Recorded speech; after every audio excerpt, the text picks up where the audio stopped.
ভারতীয় গুরুকুল ইউটিউব চ্যানেলে তোমাদেরকে আরও একবার স্বাগত। আমি তোমাদের জন্য নিয়ে এসেছি একদম পুলিশ এসআই গুরুজি নামে একটা ব্যাচ। এই ব্যাচে তোমাদের কিন্তু হবে অবজেক্টিভ ইংলিশ গ্রামার কন্টিনিউ। এই অবজেক্টিভ ইংলিশ গ্রামার যে হবে তোমাদের কিন্তু মানডে টু স্যাটারডে, অর্থাৎ সোম থেকে শনিবার বিকেল 4টার দিকে। ঠিক আছে, অল কম্পিটিটিভ এক্সামের জন্য।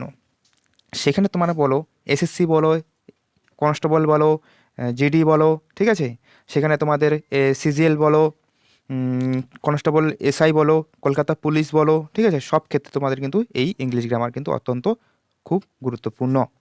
তো এই ক্লাসগুলি তোমরা কিন্তু মনোযোগ সহকারে দেখো। তো তার আগে তোমরা কিন্তু সাবস্ক্রাইব করে নাও, ঠিক আছে, যাতে তোমাদের এই নোটিফিকেশনটি আগে যাতে তোমরা পেতে পারো। ঠিক আছে, তো বেশি দেরি না করে আমরা কী করব, ক্লাস শুরু করব। তো আজকের ক্লাস কি আছে দেখে নেই। আজকের ক্লাস আছে আমাদের টেন্স সম্পর্কে, ঠিক আছে, টেন্স সম্পর্কে, সরি সেন্টেন্স আর কি, ঠিক আছে, সেন্টেন্স সেন্টেন্স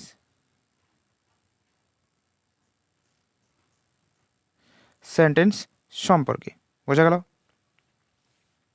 দেখো, তোমাদেরকে বলে দেখি যে এই সেন্টেন্স তৈরি করতে গেলে তোমাদের কী কী লাগে।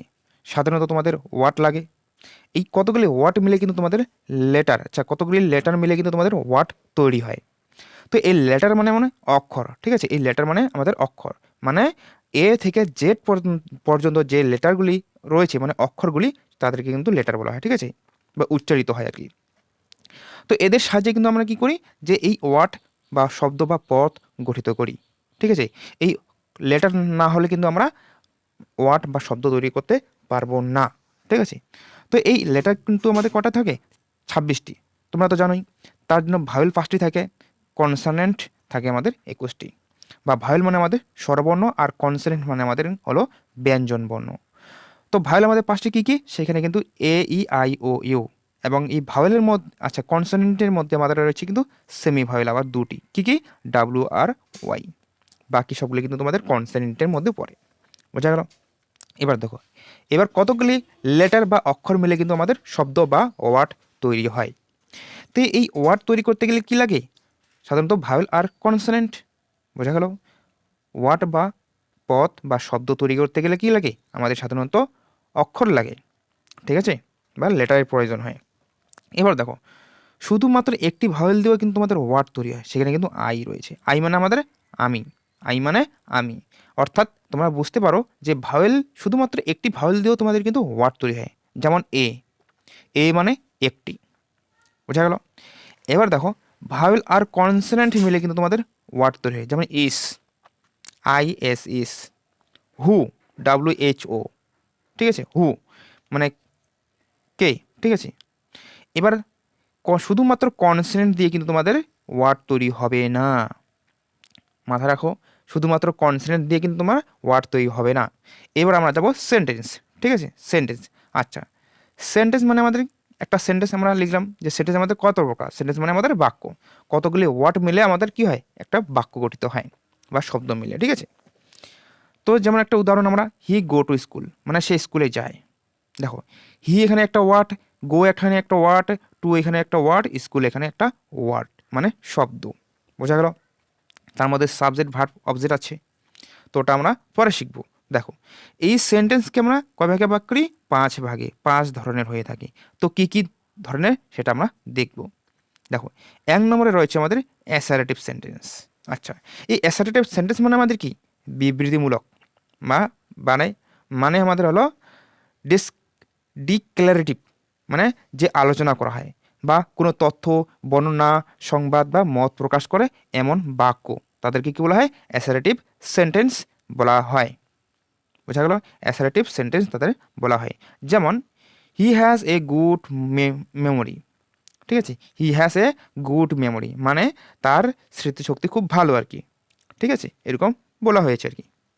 যাই হোক, নেক্সট দেখো, যে she is a good girl মানে সে একজন ভালো মেয়ে, ঠিক আছে, তার মানে তার সম্পর্কে কিছু মানে সংবাদ বা কিছু বর্ণনা করা হচ্ছে, মানে মেয়েটির সম্পর্কে বর্ণনা করা হচ্ছে যে সেই মেয়েটি কিন্তু খুব ভালো মেয়ে, একটা মানে একটি ভালো মেয়ে, বোঝা গেল? এরকম মানে আলোচনার মতো মানে মত প্রকাশ করে, ঠিক আছে, এরকম আর কি। তো দেখো এবার বলছে যে ইন্টারোগেটিভ সেন্টেন্স। 2 নম্বর কি আছে? Interrogative sentence. ইন্টারোগেটিভ সেন্টেন্স মানে আমাদের কি হলো? প্রশ্নবোধক বাক্য।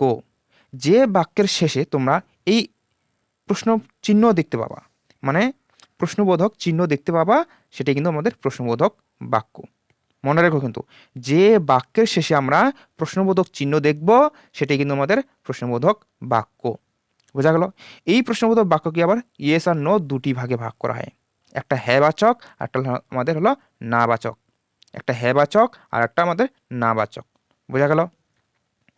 এবার দেখো ইয়েস বা হ্যাঁ বাচকের মধ্যে রয়েছে একটা বাক্য, যেমন হি, আচ্ছা, ডাস হি গো টু স্কুল, মানে সে কি বিদ্যালয়ে যায়? সে কি বিদ্যালয়ে যায়? দেখো এখানে কিন্তু আমাদের একটা গঠন রয়েছে যে subject verb object, subject verb আর হলো অবজেক্ট। এই সাবজেক্ট ভার্ব অবজেক্ট কিন্তু আমাদের কিন্তু আসে, সেটা কিন্তু ইতিবাচকই, আমাদের অ্যাফার্মেটিভ যাকে বলা হয়। সেটা আমরা টেন্সের যখন আমরা গঠন শিখবো তখন তার সাথে একটা আমরা বাক্যর গঠন দিয়ে দেবো, সেখানে কিন্তু তোমরা শিখে নিও, ঠিক আছে। সেখানে কিন্তু তোমরা জানতে পারবে যে কোথা থেকে কি আসলো, সাবজেক্ট কাকে বলে, ভার্ব কাকে বলে, আর অবজেক্ট কাকে বলে। বোঝা গেল?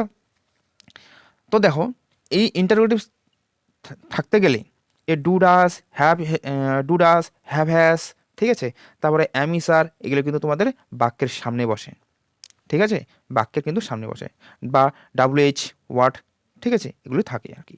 যাই হোক, তো না বাচকে কি রয়েছে? যে ডাস ই নট গো টু স্কুল, আর একটা রয়েছে ডাস not Bimal go to school. দেখো এখানে একটা খেলা রয়েছে, এখানে কি খেলা রয়েছে?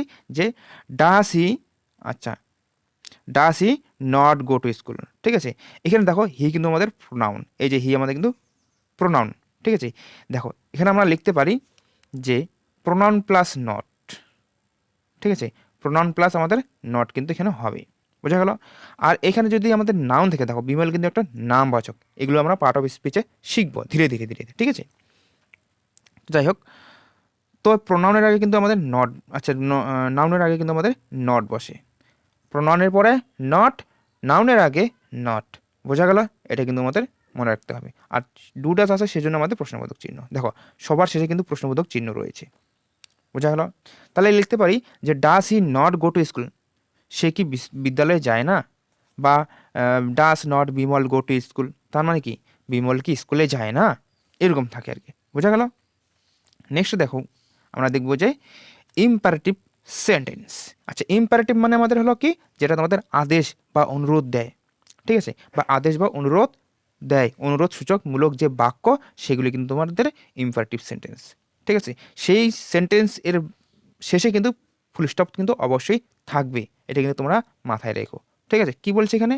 যে হি গো টু স্কুল, মানে সে বিদ্যালয়ে, তুমি স্কুলে যাও, তুমি বিদ্যালয়ে যাও। ইউ গো টু স্কুল মানে তুমি বিদ্যালয়ে যাও, মানে একটা আদেশ দেওয়া হচ্ছে। বোঝা গেল? এবার অপটেটিভ সেন্টেন্স। আচ্ছা, অপটেটিভ মানে আমাদের ইচ্ছা বা প্রার্থনামূলক বাক্য। বোঝা গেল? অপটেটিভ সেন্টেন্স মানে আমাদের হলো প্রার্থনা বা ইচ্ছামূলক বাক্য। যেমন এখানে উদাহরণ দেওয়া হলো যে উইশ ইউ গুড লাক, আমি আশা করি, মানে আমি এখানে উজ্জ্ব করছি, ঠিক আছে, যে সে আশা করছে যে তার, মানে তুমি আশা করো যে তোমার কপাল ভালো হোক বা তোমার ভাগ্য ভালো হোক, ঠিক আছে, লাক মানে আমাদের ভাগ্য, ঠিক আছে, কপাল ভালো হোক এরকম বোঝাচ্ছে আর কি, ঠিক আছে। যাই হোক, এই অপটেটিক বাক্যের শেষে কিন্তু আমাদের প্রশ্নবোধক, সরি, ফুল স্টপ চিহ্ন থাকে। বোঝা গেল? এরপরে দেখবো আমরা 5 নম্বর। 5 নম্বরে কি রয়েছে? যে এক্সক্লামেটরি সেন্টেন্স। এক্সক্লামেটরি সেন্টেন্সে কি আছে? যে শেষে কিন্তু আমাদের বিস্ময়সূচক বা বিস্ময়বোধক চিহ্ন থাকবে, ঠিক আছে, বিস্ময় সূচক বাক্য মানে চিহ্ন থাকবে। যেমন কি আছে? যে alas the old woman is dead, ঠিক আছে। দেখো এলাসের শেষে কিন্তু আমাদের কি আছে? বিস্ময়। এলাস একটা হা, কি বললো এখানে? যে হা, হ্যাঁ, যে ওই মহিলাটি মারা গেল, বা বৃদ্ধ মহিলাটি মারা গেল, হ্যাঁ, বৃদ্ধ মহিলাটি মারা গেল, এ কি কাণ্ড হলো, বা এরকম তোমাদের হলো এক্সক্লেমেটরি সেন্টেন্স, মানে অবাক বা, আচ্ছা, তোমার আবেগ সূচক আর কি, মানে আবেগ প্রকাশ করানো হচ্ছে, ঠিক আছে। হ্যাঁ, এটা কি কাণ্ড ঘটলো, ঠিক আছে, বা হ্যাঁ তিনি মারা গেলেন, মানে হঠাৎ মানে আবেগ জাগতেছে মনের মধ্যে, মানে আবেগ জাগাকে বলা হয়, ঠিক আছে। আবেগ জাগা মূলক যে বাক্য তৈরি হয় সেগুলো কিন্তু তোমাদের কি হয়, এক্সক্লেমেটরি সেন্টেন্স। তোমরা এভাবে বলতে পারো যে উচ্ছ্বাস, আনন্দ, দুঃখ প্রভৃতি মানের ভাব মানে প্রকাশ করে এমন সেন্টেন্স, ঠিক আছে। কি, উচ্ছ্বাস, আনন্দ, দুঃখ প্রভৃতি মনের ভাব প্রকাশ করে এমন সেন্টেন্স, সেগুলি তোমাদের কিন্তু এক্সক্লেমেটরি সেন্টেন্স, ঠিক আছে। বোঝা গেল? দেখো এই প্রত্যেকটি সেন্টেন্সগুলিকে কিন্তু আমাদের দুটি ভাগে ভাগ করা হয়। একটা হলো তোমাদের ইয়েস বা অ্যাফার্মেটিভ, আরটা তোমাদের হলো নো বা নেগেটিভ, ঠিক আছে। ইয়েস বা অ্যাফার্মেটিভ যাকে বলা হয় পজিটিভ, এটাকে তোমাদের কিন্তু পজিটিভ, ঠিক আছে। মনে রাখতে হবে অ্যাফার্মেটিভ বা ইয়েস মানে আমাদের পজিটিভ সেন্টেন্স, ঠিক আছে, আর নো মানে আমাদের নেগেটিভ সেন্টেন্স। তো এর মধ্যে দেখো দুটো উদাহরণ দেওয়া হলো, বয়েজ আর রিডিং মানে বালকগুলি পড়ছে। দেখো বয়েস আর এখানে কিন্তু যাই হোক একটা উদাহরণ দেওয়া হয়েছে এখানে, এই যে বয়েস বহুবচন রয়েছে মানে অনেকগুলি মিলে আর কি, শেষে কিন্তু এস হয় আর তার জন্য কিন্তু আর হয়েছে। যদি শুধু বয় থাকতো তাহলে কিন্তু ইস থাকতো, কিন্তু এগুলো আমরা পরে শিখবো, একদম আমরা শুরুর থেকে শিখবো, ঠিক আছে, মানে A to Z কিন্তু আমরা শিখছি, ঠিক আছে। দেখো এবার নেগেটিভে কি আসছে, যে বয়েস আর নট রিডিং মানে বালকগুলি পড়ছে না, ঠিক আছে। নেক্সট দেখো যে ডু ইউ লাইক টি, তুমি কি চা পছন্দ করো, তুমি কি চা পছন্দ করো, এরকম বলছে আর কি, do you like me, like tea, ঠিক আছে। তো এরপরে আমরা যেটা আমরা নেগেটিভ যাব, নেগেটিভ গেলে আমাদের কি হবে, যে do you not like tea মানে তুমি কি চা পছন্দ করো না, তুমি কি চা পছন্দ করো না, do you not like me, like মানে পছন্দ করা, যাই হোক, ঠিক আছে। বোঝা গেল? একটা তোমার ইতিবাচক, একটা তোমাদের নাবাচক, অর্থাৎ অ্যাফার্মেটিভ একটা, একটা হলো তোমার নেগেটিভ, এটা কিন্তু আমরা পরে শিখবো, ঠিক আছে। সব কিছু আমরা ধীরে ধীরে জানবো আর কি, ঠিক আছে। তো দেখো তার মধ্যেও দেখো এবার নেগেটিভ প্লাস ইন্টারোগেটিভ, অর্থাৎ না প্রশ্নবাচক বাক্য, না প্রশ্নবাচক বাক্য। এই না প্রশ্নবাচকের বাক্য কিন্তু আমাদের কিন্তু একটা ঘোলমেল হয়ে যায় অনেকের মধ্যে, যে নাউন ও প্রোনাউন আছে তার মধ্যে কিন্তু নট কোন জায়গায় বসবে, ঠিক আছে, নট কোন জায়গায় বসবে এটা তোমাদের কিন্তু মাথায় ঘোলমিল হয়ে যায়, ঠিক আছে। তো তার আগে দেখো, দেখো নেগেটিভ ইন্টারোগেটিভ বা না প্রশ্নবোচক বাক্যে কিন্তু তোমাদের যে নট বসবে শুধু প্রোনাউনের পরে, মানে নট বসবে প্রোনাউনের পরে আর নাউনের আগে। বোঝা গেল? প্রোনাউনের পরে, নাউনের আগে, প্রোনাউনের পরে, নাউনের আগে, এটা কিন্তু তোমাদের কিন্তু মাথায় থাকতে হবে যে নট বসবে প্রোনাউনের আগে এবং নাউনের পরে। বোঝা গেল? এরকম থাকবে। তো তোমাদের একটা যেমন উদাহরণ কি, যে Bimal is not a good boy, ঠিক আছে, Bimal is a not a good boy. তো লিখতে পারি যে Bimal is a not a good boy, এরকম আমরা দিতে পারি। আচ্ছা, Bimal is a not a good boy. দেখো বিমল ইজ এ নট, ঠিক আছে, বিমল ইজ এ নট। তো যাই হোক এটা কিন্তু আমরা কি করব, নেগেটিভ ইন্টারোগেটিভ, ঠিক আছে, এটা কিন্তু আমাদের ইতিবাচক। তো বলতে পারি যে is is not Bimal, is not Bimal. আচ্ছা, নটটা আমাদের এদিকে চলে আসবে সামনে, আর ইজটা আমাদের আরও সামনে চলে আসবে, অর্থাৎ ইজ নট, আচ্ছা is not Bimal a good boy, তখন এই দুটো কিন্তু থাকবে না। বোঝা গেল? তখন আসবে এখানে যে not is not Bimal a good boy, এরকম আমাদের আসবে। বোঝা গেল? এটা কিন্তু আমাদের নাউনের ক্ষেত্রে চলে গেল। যদি এখানে ইউ থাকতো, সাপোজ ইউ, ইউ এখানে কিন্তু আচ্ছা, আচ্ছা ইজ না দিয়ে, ইউ না দিয়ে আমরা কি লিখতে পারি, যে হি দিতে পারি, হি ইজ এ, দেখো দেখো এখানে লিখতে হি ইজ এ নট, আচ্ছা নট এ গুড বয়, ঠিক আছে। তাহলে হিটা কখন আসবে, এই নটের এখানে আসবে, অর্থাৎ সেখানে কিন্তু হি থাকবে, হি মানে হি থাকবে, is he not, not good boy. বোঝা গেল? Is he not good boy থাকবে। তো যাই হোক, তো আমরা দেখব যে ডু প্লাস নট মিলে আমাদের কিন্তু ডু নট হয়, ক্যান প্লাস নট মিলে আমাদের ক্যান নট হয়, ঠিক আছে, ডাস প্লাস নট মিলে কিন্তু ডাস নট হয়, ঠিক আছে। এবার দেখো তার মধ্যে কিন্তু তার আগে যদি আমরা কি করি, যে এই do not, can not, does not, যাই হোক এইসব যদি থাকে তারপরে কিন্তু নাউন প্রোনাউন কিন্তু অবশ্যই থাকবে। বোঝা গেল? তারপরে কিন্তু নাউন প্রোনাউন থাকবে। যদি নট, শুধুমাত্র নট বসানো হয় তবে কিন্তু, নট যদি বসানো হয় তবে কিন্তু না প্রোনাউনের পরে বসবে আর নাউনের কিন্তু আগে বসবে। প্রোনাউনের পরে নাউনের আগে, যদি শুধুমাত্র যদি নট বসানো হয়। আবার যদি ডু নট বসানো হয় বা ক্যান নট বসানো হয় বা তার সাথে ডাস নট বসানো হয় তবে কিন্তু নাউন প্রোনাউনের আগে বসবে। তার মানে তাহার পরে কিন্তু, তাদের পরে কিন্তু অবশ্যই নাউন প্রোনাউন বসবে। যেমন do not you play football, ঠিক আছে? Do not you play football, ঠিক আছে? তো এটাকে যদি আমরা ট্রান্সফার করি, এদিকে ট্রান্সফার করে কি লিখতে পারি, যে কি লিখতে পারি, যে ডু ডু ইউ নট, আচ্ছা ভুলে গেল, আচ্ছা ডু ইউ নট, এই যে ডু নট ইউ আছে সেটা এখানে চলে আসবে কি, যে এখানে আমাদের চলে আসবে do you not. Do not you, সেখানে আমাদের ডু ইউ নট আসবে। বোঝা গেল? এরকম কিন্তু আসে। ওকে, তো সেম আমাদের সেটা উদাহরণ, আমাদের যে নেক্সট কি আছে, does not Mita read story book, মানে মিতা সে বই পড়ছে না, ঠিক আছে? মিতা তার মানে স্টোরি বুক মানে স্টোরি বুক মানে তার কাহিনী বুক মানে বইগুলি পড়ছে না। যেমন does not you play football, মানে তারা, মানে তুমি খেলা করছো না। তো এরকম আসতে পারে যে do you not play football, do you not, এই যে প্লে ফুটবলটা আমাদের কিন্তু পরে বসে।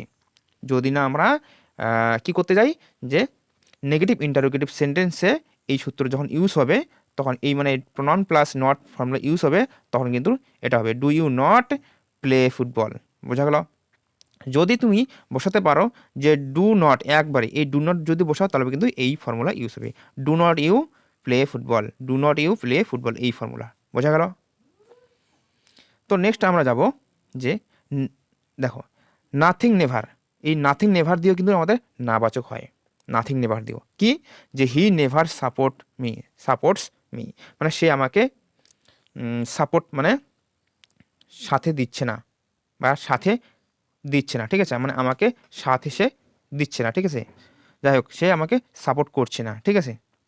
যাই হোক, তো তার মধ্যে তোমাদেরকে একটা হোমওয়ার্ক থাকলো, কি থাকলো, যে এই 4টি সেন্টেন্সের মধ্যে তোমাদের কোনটি কী ধরনের সেন্টেন্স তোমরা কিন্তু একবারে কমেন্টে জানাও, ঠিক আছে? কি, he did not go to the market, shut the door, wish you all the best, tell me about it. শেষে কিন্তু ফুল স্টপ থাকবে না, তোমরা এটা কিন্তু জানিয়ে দাও যে কোনগুলি কী ধরনের সেন্টেন্স। বোঝা গেল? নেক্সট ক্লাসে আবার দেখা হবে। যারা নতুন তারা কিন্তু চ্যানেলটিকে অবশ্যই সাবস্ক্রাইব করে যেও, ঠিক আছে? প্রতিদিন তোমাদের সোম থেকে শনিবার একেবারে বিকেল 4টার দিকে একেবারে ইংলিশ ক্লাস কন্টিনিউ হবে। ধন্যবাদ। যারা নতুন তারা কিন্তু অবশ্যই সাবস্ক্রাইব করে যেও।